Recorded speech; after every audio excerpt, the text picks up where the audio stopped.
Y vamos a comenzar con el tema del día de hoy. Hemos estado hablando las últimas semanas de una doctrina en particular, la de salvos, siempre salvos. La semana pasada comenzamos a hablar, si estuviste con nosotros, de los 5 puntos de la doctrina calvinista o los 5 puntos del calvinismo. La semana pasada alcanzamos a hablar de 2 puntos. Hoy tocaremos otros 2 puntos para llegar, si Dios lo permite, la otra semana al punto principal, que es el de la perseverancia de los santos. Hablamos de esto del calvinismo porque de esta doctrina es donde ha salido esta creencia de que la salvación no se pierde, ¿ok? Del calvinismo. Hay otra corriente, hay otra doctrina contraria a esta, que es la doctrina arminiana, que también tiene 5 puntos que son exactamente contrarios uno del otro. Es decir, están encontradas la doctrina calvinista contra la doctrina arminiana, ¿ok? La semana pasada hablamos de los primeros 2, te decía, el primer punto es que el calvinismo cree en la depravación total del hombre, hasta el punto de que el hombre no puede elegir a Dios, mientras que el arminianismo también cree en la depravación del hombre, pero él cree que todavía puede elegir a Dios, es decir, que aún tiene libre albedrío, que siempre tenemos libre albedrío, que quiere decir la capacidad de elegir.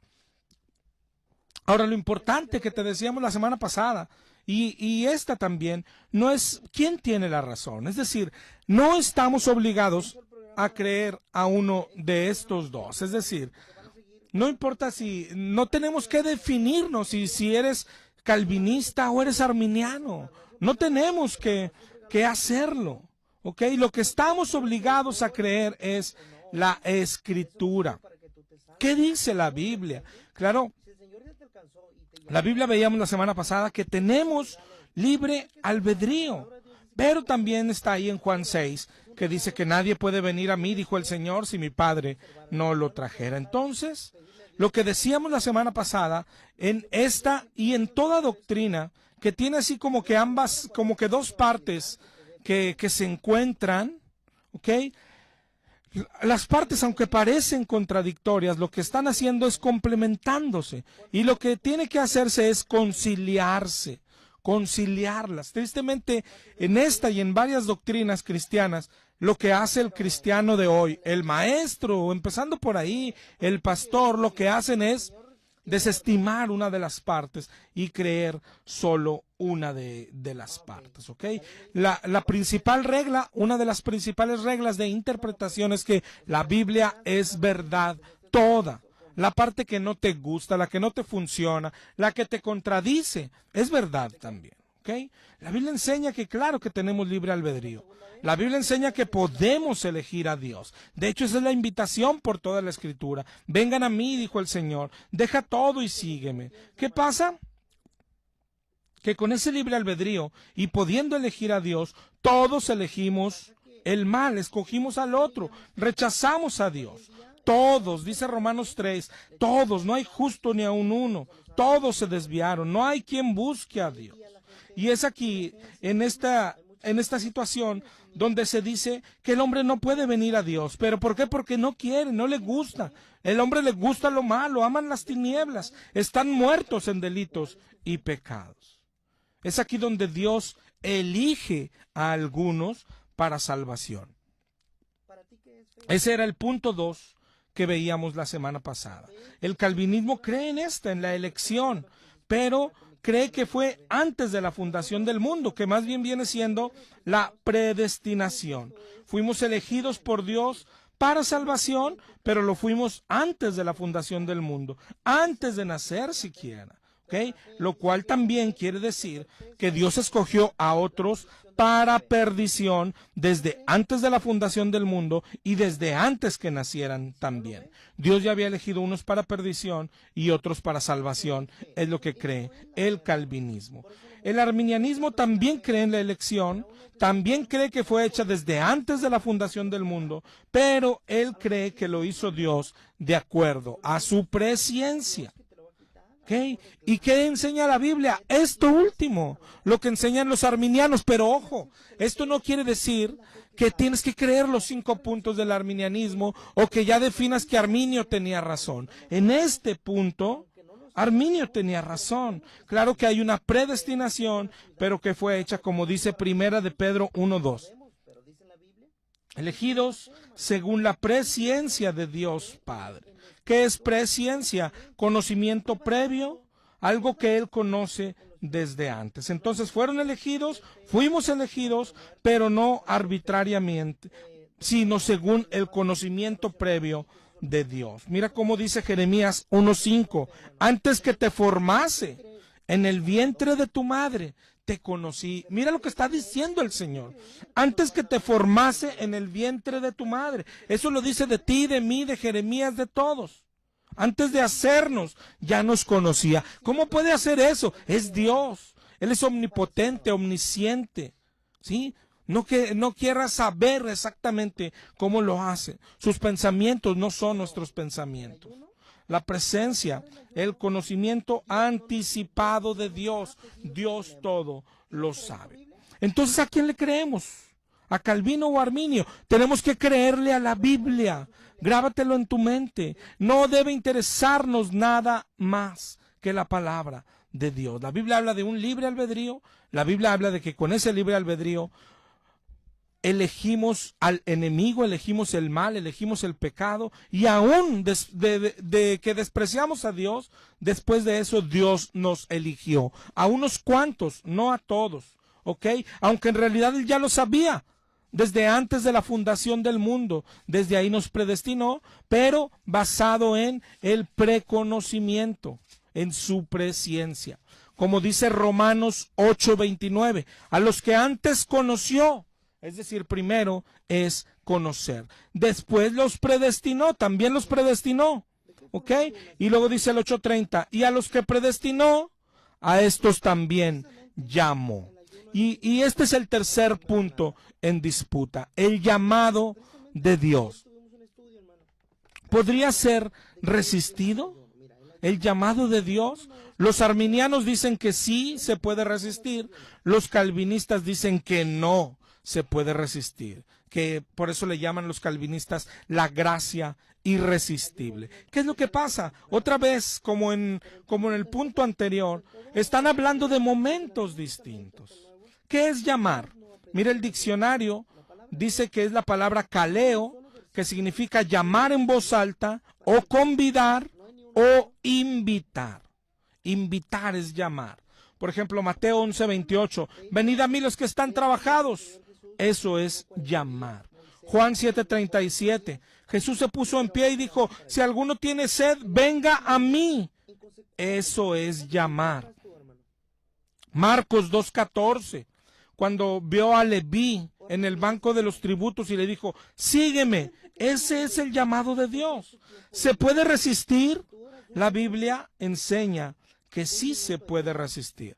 Mira Juan 5:39. Jesús hablando les dice, escudriñad las Escrituras, porque a vosotros os parece que en ella tenéis la vida eterna, y ellas son las que dan testimonio de mí, y no queréis venir a mí para que tengáis vida. No quisieron. No es de que no pudieron. Sí se puede, pero no quisieron. Rechazaron. En Hechos 7:51. Hechos 7:51. Duros de cerviz e incircuncisos de corazón y de oídos, vosotros resistís siempre al Espíritu Santo. Resisten al Espíritu Santo. ¿Te das cuenta? La Biblia habla de que se puede resistir. Miren Lucas 9:23, si alguno quiere venir en pos de mí, niéguese a sí mismo, tome su cruz cada día y sígueme. Ese es el llamado. Pero la gente puede rechazarlo. Por ejemplo, el joven rico, en Mateo 19:21, cuando le dijo, vende lo que tienes y dalo a los pobres, él, oyendo esta palabra, se fue triste. Es decir, rechazó el llamado. Miren Juan 12:48, dice, el que me rechaza y no recibe mis palabras, tiene quien le juzgue. ¿Te das cuenta? Podemos rechazar el llamado de Dios.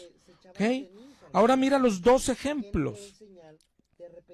tanto el de los calvinistas como el de los arminianos, en un solo pasaje. Lucas 14, 16 al 24. Lucas 14, 16 dice que un hombre hizo una gran cena y convidó a muchos, es decir, llamó, invitó a muchos. A la hora de la cena envió a su siervo a decir a los invitados: venid, que ya todo está preparado.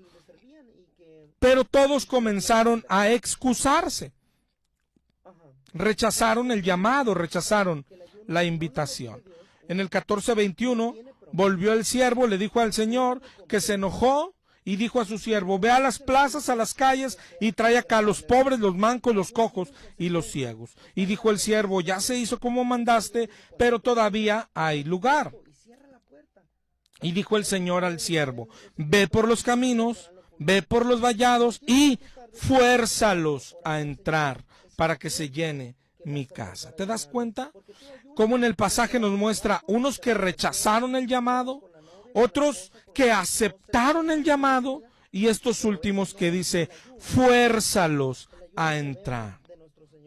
¿Te das cuenta? El Señor llama, pero lo rechazan, y aquí se ve que trae a algunos a fuerza. Esta es la gracia irresistible de la que hablan los calvinistas. Esto es lo que dice Juan 6:44. Nadie puede venir a mí si el Padre no lo trajera.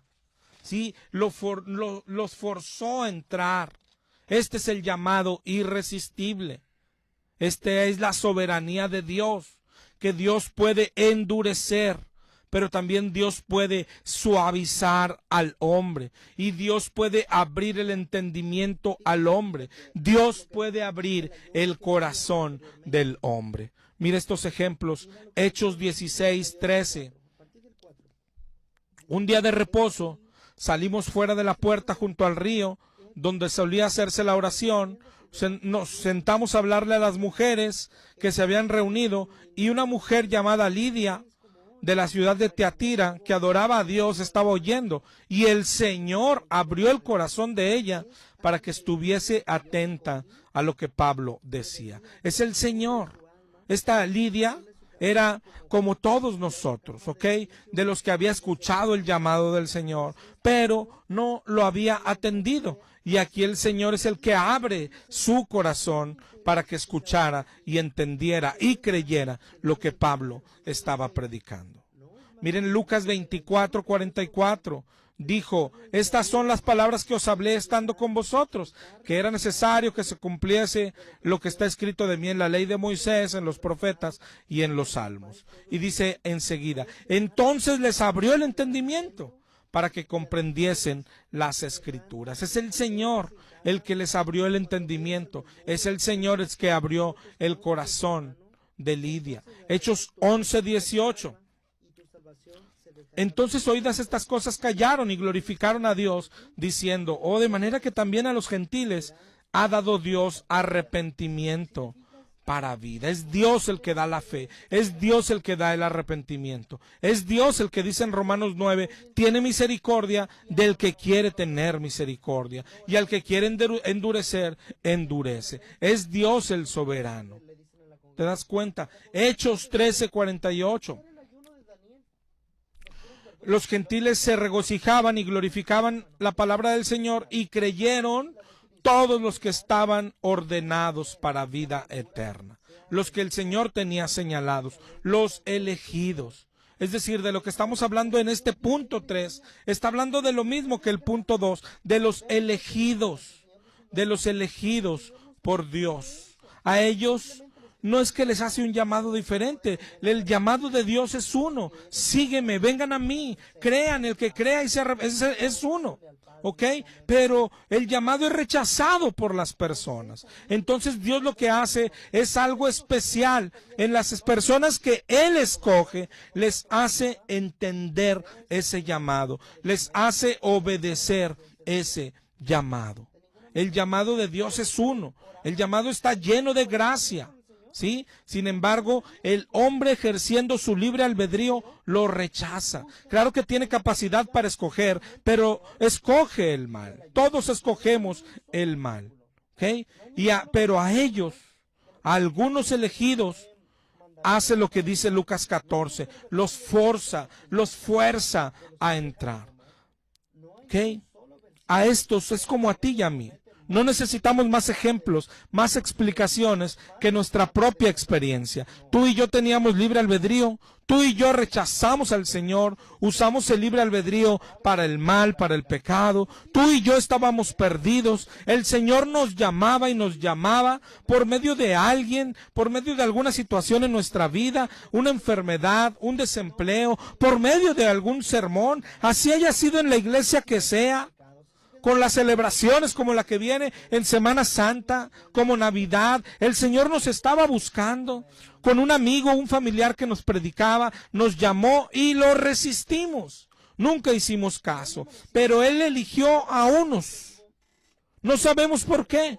Y a algunos los forzó a entrar. Por un solo instante violó nuestro libre albedrío, nos abrió el entendimiento para entender aquel mensaje y llevarnos al arrepentimiento. Y nos salvó, como dice la Biblia, no por obras de justicia que hayamos hecho, sino por su gracia, por su bendita gracia irresistible en cuanto a esto que hace el Señor. Porque el llamado general también es un llamado lleno de gracia, ¿ok? Pero por lo regular las personas lo rechazan. Pero por eso tenía que ser nuestro libre albedrío anulado, aunque fuese por un solo instante, porque si no hubiera sido así, no hubiésemos elegido a Dios. Eso es lo que enseña la Biblia. Fuérzalos a entrar. Y yo no sé si lo veas otra vez, arminianos y calvinistas, los dos tienen algo de razón, solo que hablan de un momento distinto.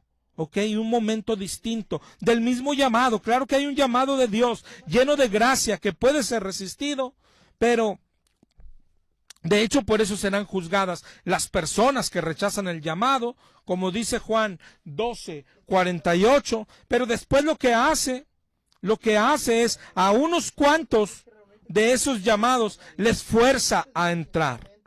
Por eso dice Mateo 22:14, muchos son los llamados, pero pocos son los escogidos.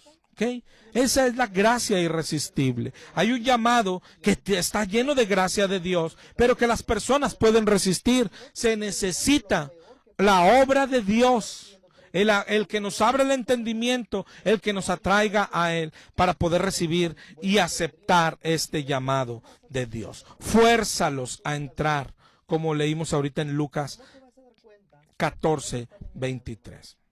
Ok, ¿y ya son salvos? Los hace creer, Él nos hace creer, Él nos da el arrepentimiento, Él nos da la fe. ¿Okay? ¿Qué sigue? Aquí algunos es donde dicen, me eligió, como estamos viendo, me eligió. Entonces, aunque peque, seré salvo. ¿Ok? Aunque este es el tema de la semana que sigue, eso no dice la Biblia. ¿Ok? Lo que dice es, te eligió, entonces te vas a arrepentir, entonces vas a caminar en santidad, porque para eso fuimos elegidos. Mira lo que dice Efesios 1:4, nos escogió en Él antes de la fundación del mundo para que fuésemos santos. Para eso fuimos elegidos. Lo que dicen los salvos, siempre salvos, es fuimos elegidos. Entonces, como fuimos elegidos antes de la fundación del mundo, pase lo que pase, seremos salvos. Error. Fuimos elegidos antes de la fundación del mundo, pero fuimos elegidos para ser santos. Tenemos que caminar en santidad. Primera de Timoteo 1:9 dice que nos salvó y llamó con llamamiento santo. Sin santidad nadie verá al Señor. Segunda de Tesalonicenses 2:13. Nosotros debemos dar siempre gracias a Dios respecto a vosotros, amados por el Señor, de que Dios os haya escogido desde el principio para salvación. Pero lo dice, mediante la santificación por el Espíritu. ¿Te das cuenta? Tenemos que ser santos, santos. Todo aquel que fue elegido desde antes de la fundación del mundo, que fue elegido gracias a la presencia de Dios, fue elegido para algo, y eso es para caminar en santidad. Tienes que preguntarte, si no estás caminando en santidad, de todos modos fuiste elegido por Dios. Romanos 8:29, a los que antes conoció, los predestinó para que fuesen hechos conforme a la imagen de su Hijo. Por eso te decía la semana pasada, hoy que se habla tanto de la sana doctrina y que todos son de sana doctrina, según todos, según yo también. ¿Cómo saber la sana doctrina? La que te enseña de 1 o 1000 modos que tienes que caminar en santidad, que tienes que vencer el pecado para llegar al cielo. Esa es sana doctrina. La que te enseña que no es necesario ser santo, que de hecho no se puede ser santo, que Pablo no pudo ser santo, que puedes pecar al fin que abogado tenemos, que puedes pecar al fin que Dios vea a Cristo en ti, que puedes pecar al fin que tu pecado no produce muerte. La que te enseña de 1 o 1000 maneras que peques y no morirás. Esa no es sana doctrina. Esa es doctrina del diablo disfrazada de sana doctrina. Nadie se va a sentar aquí, nadie va a ir a ningún púlpito, hermano, y a decirte, te traigo una doctrina del diablo. Nadie lo va a hacer, hermano. Todos van a decir, esta es la doctrina correcta. Yo tengo la revelación verdadera. Todos van a decirte eso. ¿Te das cuenta? Entonces tienes que cuidar, pero la clave, la pequeña clave es esa, una pequeñísima clave. La sana doctrina tiene que predicarte que la necesidad de ser santo, la necesidad de dejar el pecado, de vencer el pecado, y para acabar pronto tiene que decirte y exhortarte a hacerlo, porque se puede ser santo. Y la que no es sana doctrina, nomás de entrada te va a decir, es que no se puede. Mira, Pablo no pudo. O sea, estamos en la carne y que no se puede. Y entonces, ¿dónde dejamos que sin santidad nadie verá al Señor? Mira, este pasaje es el paralelo de las bodas que leíamos ahorita en Lucas. Está en Mateo 22. Habla de lo mismo, de los convidados. ¿Okay? Que trajeron y ya llenaron aquella boda, y dice el 22:11, entró el rey para ver a los convidados y vio un hombre que no estaba vestido de boda, y le dijo, ¿cómo entraste aquí sin estar vestido de boda? El rey dijo a los que servían, átenle de pies y manos y échenle en las tinieblas de afuera. Ya estaba en la boda, ya era salvo, pero su vestimenta no era digna, y la vestimenta siempre habla de la santidad. Pero ya estaba en la boda y fue echado fuera. ¿Te das cuenta? Resumiendo otra vez, tenemos libre albedrío. Así nacemos. Podemos elegir a Dios, pero escogemos el mal. Él nos llama a todos, se la pasa llamándonos y lo rechazamos. ¿Por qué? Porque se puede resistir el llamado de Dios. Lo que Él hace es que elige a algunos y a esos algunos salva, les tiene que violar por un instante su libre albedrío y hacerlos que lo escojan a Él, no porque ellos quieran, ¿ok? Y ya son salvos. ¿Qué es necesario para ser salvo?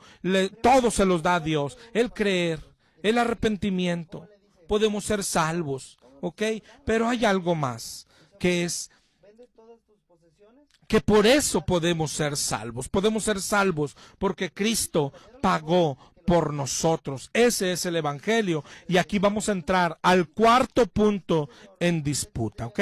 Pero antes de continuar, te voy a dar de nuevo los números de teléfono de aquí en cabina. Son el 8375-5051 y el 8375-5055. También mi número de celular es el 818-252-8607 para los que quieran llamarnos.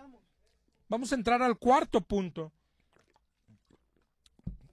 de esta discordia de calvinistas y arminianos, de esta doctrina de salvos, siempre salvos. Ya vimos lo que es necesario para ser salvo, pues es la fe, es el creer, es el arrepentimiento. Todo eso nos lo da el Señor en un instante. Cuando nos encontramos con Él, recibimos su Espíritu, nos adopta, nos salva, hace una obra grandísima, nos convierte en nuevas criaturas, etcétera. ¿Ok? Pero ¿y nuestro pecado pasado? ¿Cómo podemos ser salvos si ya hemos pecado bastante? ¿Ok? Porque el Señor nos cambia, nos transforma y nos va a ayudar a no volver a pecar. Pero hacia atrás ya tenemos pecado. ¿Qué pasó con ese pecado? Cristo lo pagó por nosotros. Cristo murió por nosotros. Él es nuestra expiación. Y aquí viene ese cuarto punto. Los calvinistas creen y predican algo que se llama la expiación limitada. Y los arminianos creen y predican en la expiación ilimitada. No sé si habías escuchado esos términos. Lo que quiere decir, por ejemplo, el arminiano dice que la muerte de Cristo es para todos. Los calvinistas dicen que no, que es para unos cuantos, de hecho solo para los elegidos, ¿ok? Esto es algo de lo más aberrante que enseñan los que hoy se llaman calvinistas, ¿ok? Que la muerte de nuestro Señor Jesucristo en la cruz no fue por todos, sino solo por unos cuantos. Y otra vez, en este caso, por los elegidos, nada más.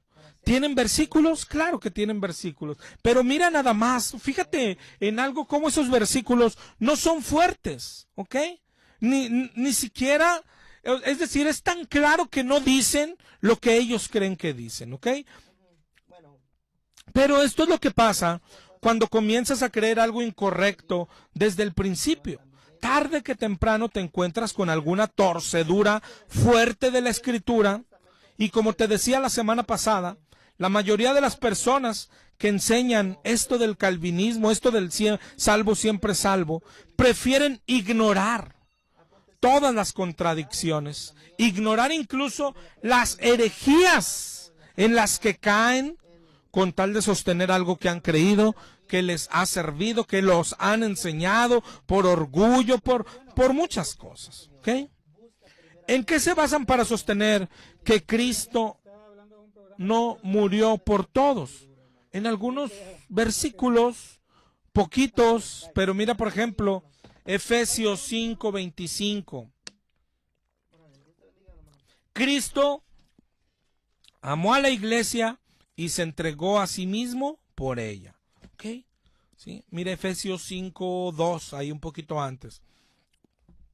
Cristo nos amó, le está diciendo Pablo a los Efesios, y se entregó a sí mismo por nosotros. ¿Quiénes somos nosotros? Su iglesia.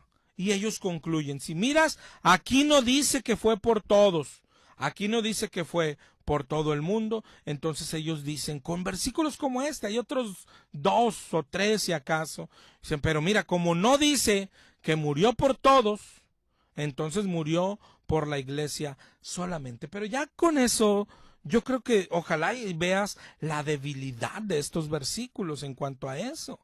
Porque claro que no dice que murió por todos, pero tampoco dice que murió solo por su iglesia. Es decir, está diciendo que Cristo amó a la iglesia y se entregó por ella. Sí, pero no está diciendo que solo por ella. No sé si lo entiendas. Dios murió por todo ser que existe. Pero aquí dice que murió por su iglesia, no contradice nada, porque la iglesia es parte de todo ser que ha existido. Lo malo fuera, te digo, lo que tendría que decir es que solo por su iglesia murió, y eso no dice este versículo. Mira los otros dos que usan, por ejemplo, bueno, uno, Juan 10:11. Yo soy el buen pastor, y el buen pastor su vida da por las ovejas. Es lo mismo.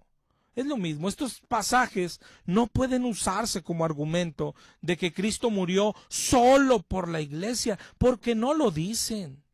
Y eso que son los de sana doctrina, imagínate cómo estará la mala doctrina en la iglesia. Si interpretáramos como ellos interpretan, mira, vamos a leer Gálatas 2:20.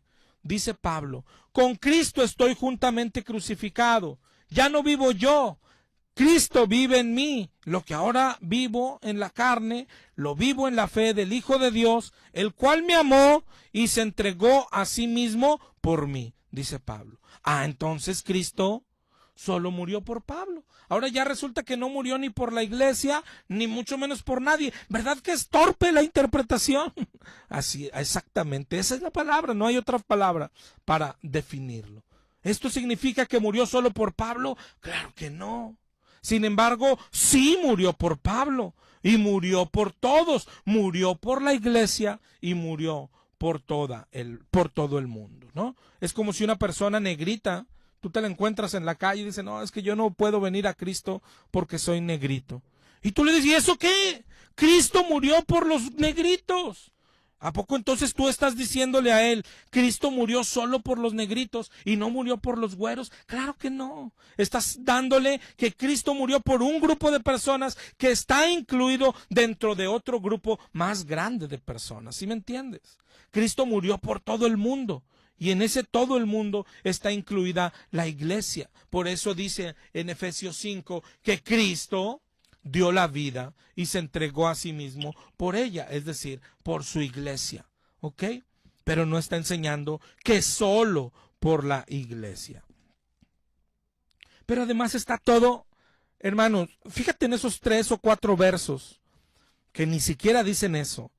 Y yo reto a cualquier calvinista a que dé en esos mismos o con otro versículo un verso donde diga que Cristo solo murió por la iglesia, solamente murió por la iglesia. Hace falta un versículo nada más, ¿ok? Y aunque lo hubiera, contra él están todos múltiples versos donde sí dice con toda claridad que Cristo murió por todos o por todo el mundo. El más conocido, el que todos conocemos, Juan 3:16, porque de tal manera amó Dios al mundo que dio a su Hijo unigénito, para que todo aquel que en él cree no se pierda, sino que tenga vida eterna. Es el ejemplo más claro del llamado universal. ¿Y por qué se puede hacer un llamado universal? Porque la vida, la muerte de Cristo vale para todos, alcanza para todos. Es la expiación ilimitada, no tiene límites.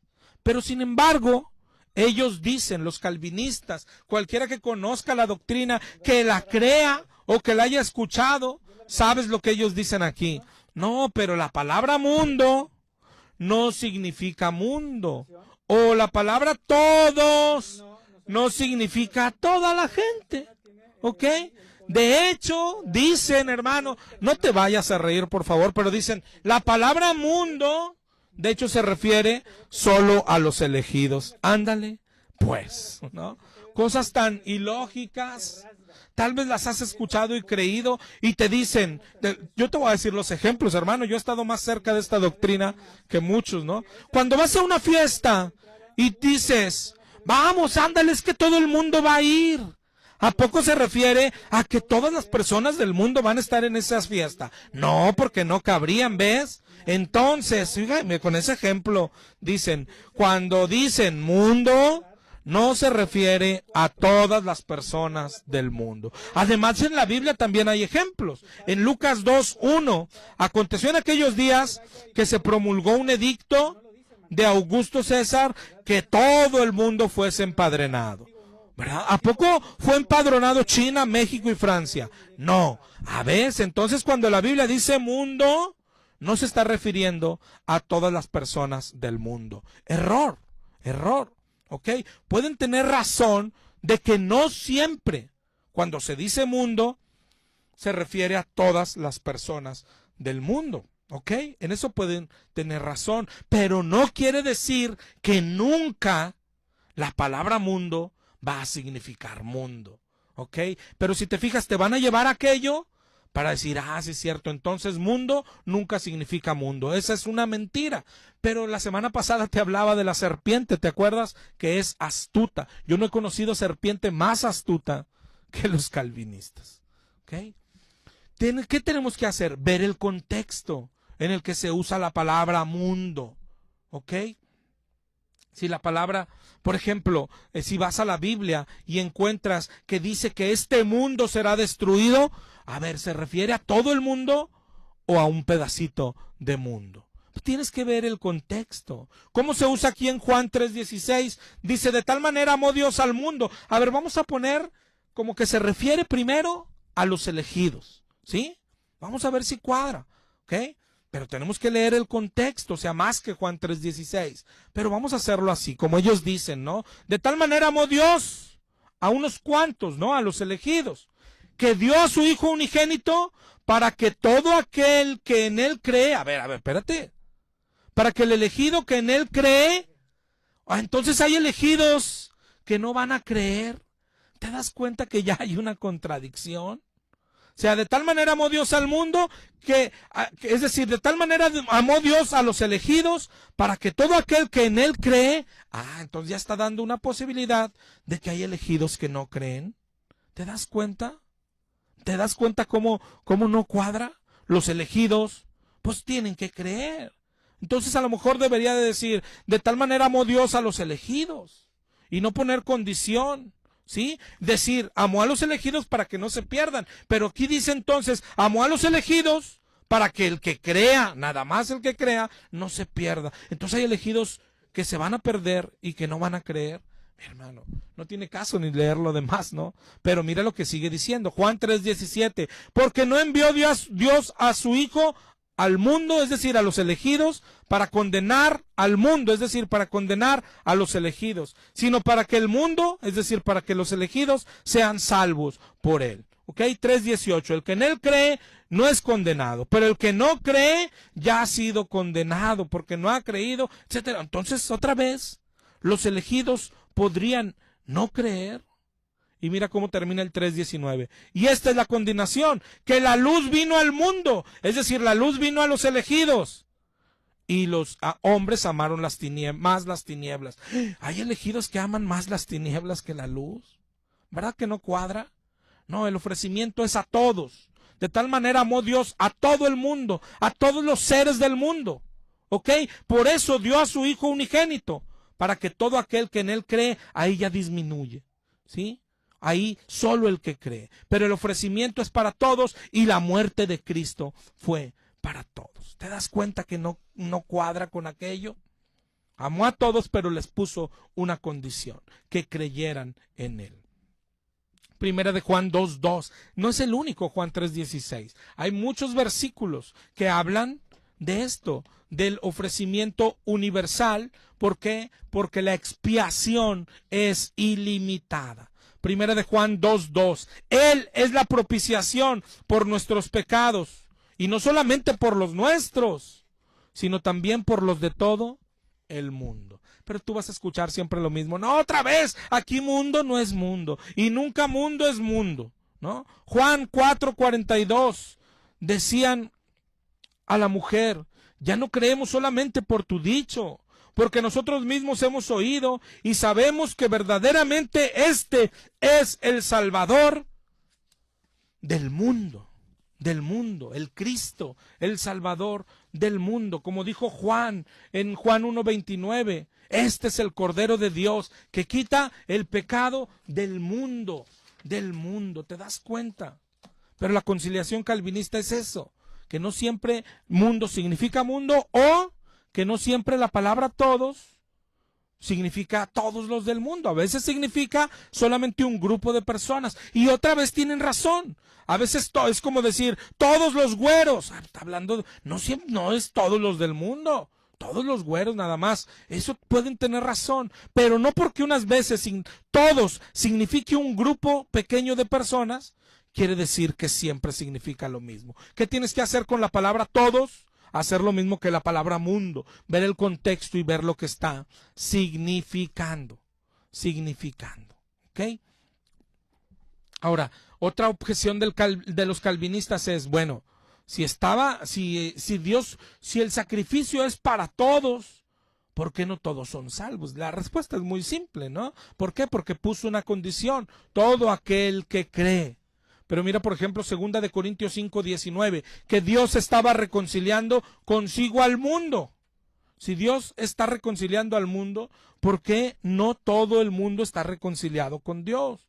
Si Cristo murió por todos, ¿por qué no todos son salvos? Y te hacen preguntas como las que ya te he mencionado. ¿Se desperdició la sangre de Jesús? ¿Puede desperdiciarse la sangre de Jesús? Todas las personas, no, ¿a poco se va a desperdiciar la sangre de nuestro Salvador? No, entonces Calvino tenía razón, ¿no? Pero son de ese tipo de preguntas de las que he tratado de prevenirte, de este tipo de preguntas calvinistas. Si él ya sabe desde el principio quién se salva y quién se pierde, ¿a poco va a morir por los que ya sabe que se van a perder? ¿No? Esas súper preguntas así por el estilo. Una vez un calvinista hizo una súper pregunta. Si Dios todo lo puede hacer una piedra tan pesada que sea imposible de mover por él mismo, no, y ahí estás 2 o 3 días pensando en sus preguntas tan sabias, ¿no? Lo único que importa, te decía al principio, no importa lo que diga Calvino, no importa lo que diga Arminio, no importan las preguntas sabias de estos sabios. Lo que importa es lo que dice la palabra de Dios. Primera de Timoteo 2:5, hay un solo Dios y un solo mediador, Jesucristo hombre, el cual se dio a sí mismo en rescate por todos. ¿Ok? Isaías 53:6, todos nosotros nos descarriamos, cada cual se apartó por su camino, mas Jehová cargó en él el pecado de todos nosotros. Segunda de Corintios 5:15, por todos murió, para que los que viven ya no vivan para sí, pero por todos murió. Hermano, es demasiado clara la palabra de Dios. Por todos murió. Pero mira, por ejemplo, Romanos 5:6.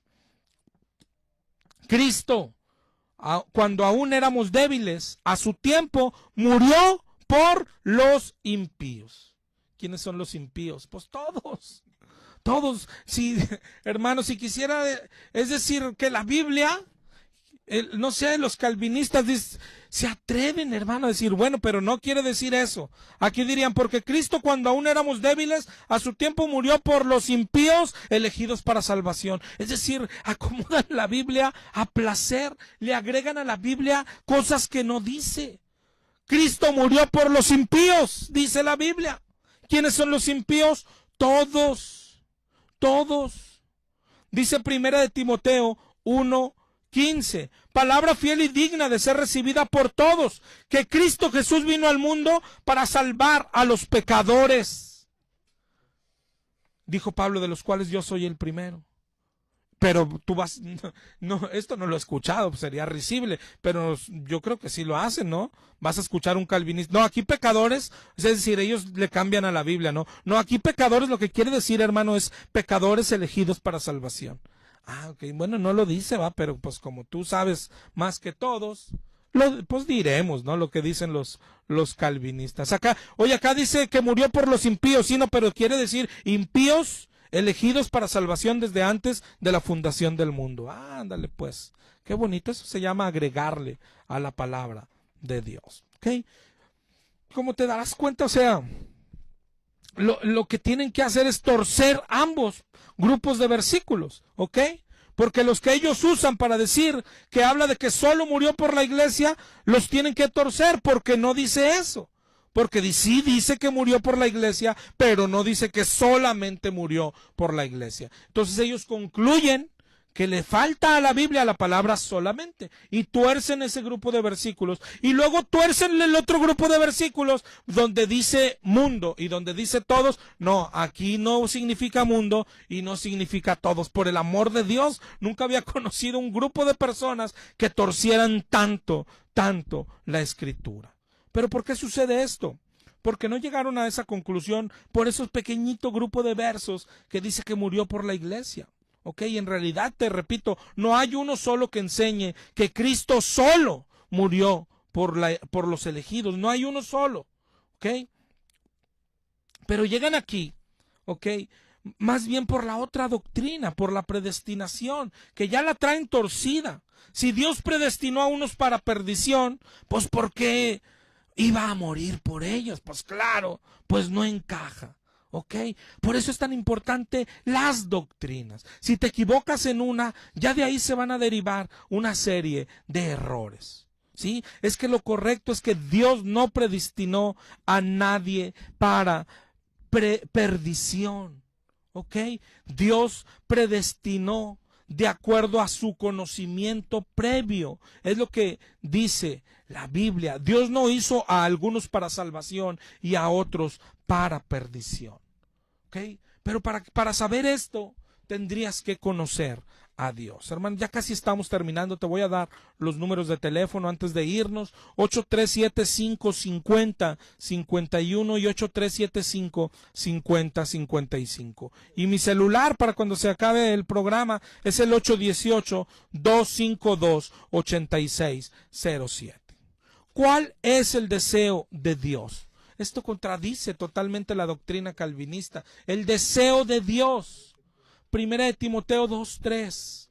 Esto es bueno y agradable delante de Dios nuestro Salvador, el cual quiere que todos los hombres sean salvos y vengan al conocimiento de la verdad. Y otra vez, imagínate torpemente alguien decir, no, bueno, pero aquí todos no significa todos. El cual quiere que los elegidos sean salvos. Hay que ponerle así. No sé si veas la tontería. Segunda de Pedro 3:9. El Señor no retarda su promesa, sino que es paciente para con nosotros, no queriendo que ninguno perezca. El Señor no quiere que ninguno perezca. No, pero aquí ninguno no significa ninguno, sino ninguno de los elegidos. Ezequiel 18:23. Dice el Señor, ¿quiero yo la muerte del impío? ¿No vivirá si se apartar de sus caminos? El calvinista tendría que responderle a Ezequiel 18:23. Cuando quiero yo la muerte del impío, sí, claro. Pues tú los hiciste para perdición, ¿no? Imagina este Dios de los calvinistas. O sea, los calvinistas son parte de una corriente que se llaman a sí mismos reformados, ¿ok? Pero el Dios en el que creen es un Dios deformado, muy deformado. Imagina a este Dios que cuando está formando personas, hoy mismo, mi hermano, hoy, imagina todos los bebés que nacen hoy, que el Señor tiene formándolos. Imagínate que los está formando despacito, ahí los 9 meses, le está poniendo sus bracitos, le está poniendo sus ojitos, ya le puso su corazón, ya tiene vida ese bebé. Va a nacer hoy. Hoy, ¿cuánta gente nacerá hoy aquí en Gine? El día de hoy aquí en Monterrey. Ahora, imagínate que nacieron 10. Y el Señor ya está, el Dios calvinista, mira la cosa horrenda. Dice, este se va a ir al infierno, este se va a ir al infierno, este se va a ir al infierno, por el amor de Dios. ¿Quién puede creer en eso? Pero bueno, él dice, este se va a ir al infierno, esos se van a ir al infierno, los 10 de hoy se van a ir al infierno. ¿Okay? Ya los determiné para perdición. ¿Okay? Y luego arma Dios toda una parafernalia, donde los deja como quieran hacer, a los que se van a perder y a los que se van a salvar, y ahí andamos en el mundo, los que nos vamos a perder y los que nos vamos a salvar ahí revueltos, pero los que se van a perder no tienen oportunidad de salvarse, ni el salvo de perderse. ¿Habías escuchado mayor tontería? Y unos le dicen a esto sana doctrina, por eso te decía, pues ¿cómo estará la mala doctrina? Y la predican personas inteligentes, por el amor de Dios. Y la predican pastores reconocidos. ¿Qué les pasó? ¿Qué les pasó? Y a esos que nació el chiquitín y dijo, este va a ser salvo, los llama de tal manera que no lo rechacen para asegurarse que sea salvo. Y a los otros, a los que no eligió para salvación, sino que los eligió para perdición, aunque escuchen el evangelio, aunque nada, no van a poder responder al llamado. La pregunta es, ¿y entonces por qué van a ser juzgados si no fueron elegidos? ¿Te das cuenta? Y cuando llega el juicio de Dios, pues en realidad fue todo un montaje. ¿Quién crees que irá al cielo? Pues los determinados para ir al cielo. ¿Y quién crees que irá al infierno? Pues los que Dios creó. Imagínate los que hoy está tejiendo con sus manitas, con sus ojitos. Esos van a ir al infierno a los 40, 50, 60, 70 años, a la edad que Dios quiera, los manda a llamar y los echa al infierno. Pero en realidad nunca tuvieron oportunidad. ¿No es así un Dios deformado? Eso no es lo que enseña la Biblia, mi hermano. Lo que enseña la Biblia es que somos creados por Dios, que nos tejió en el vientre de nuestra madre y que nos hizo conforme a su imagen y semejanza, y que Él no quiere que ninguno se pierda, sino que todos vivamos conforme a esa imagen y semejanza.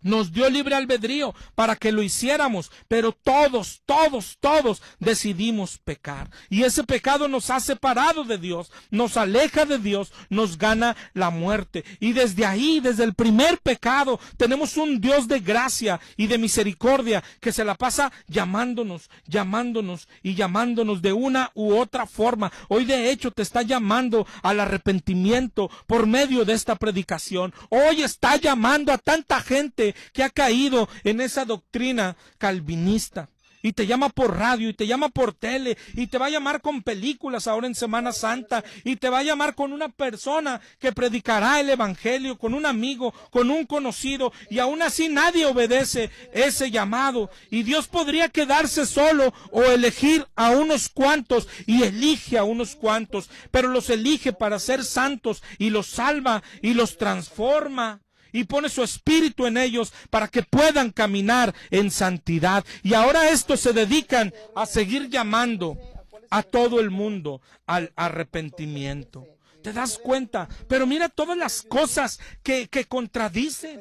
Si el sacrificio de Cristo no alcanzara para todos, ¿cómo vamos a predicar? ¿Qué predican los calvinistas? ¿Qué predican? Arrepiéntete porque a lo mejor eres de los elegidos. Arrepiéntete porque a lo mejor... ¿Qué tal si Cristo murió por ti? Puede ser que no, ¿sí? Pero ¿y qué tal si sí? Arrepiéntete y a lo mejor Jesús te perdona, ¿verdad? Si eres de los elegidos. Pero si no eres de los elegidos, bueno, pues ya marchaste, ni te arrepientan. ¿Y cómo lo voy a...? ¿Qué evangelio predicas? El evangelio es salirle a decirle a la gente, arrepiéntete y Dios te perdona. Arrepiéntete y Cristo pagó por ti, porque el sacrificio de Cristo es ilimitado. Así predicaban todos. 1 Corintios 15:3, porque les enseñé lo que recibí, que Cristo murió por nuestros pecados. ¿Te das cuenta cómo eso no encaja? ¿Cómo no encaja? ¿Cómo el calvinista podría decirle a la gente, arrepiéntete y Cristo pagó por ti? Bueno, a lo mejor puede ser. Bueno, ¿y qué tal si sí, no? ¿Qué tal si sí eres elegido? ¿Qué tal si sí pagó por ti? No, el sacrificio de Cristo alcanza para este mundo, para la vida que sigue. Si hubiese vida en todos los planetas, el sacrificio del Señor es suficiente. Arrepiéntete, porque Cristo pagó por ti y pagó por todo el mundo. Dios te bendiga, mi hermano, y nos escuchamos la próxima semana, si Dios quiere.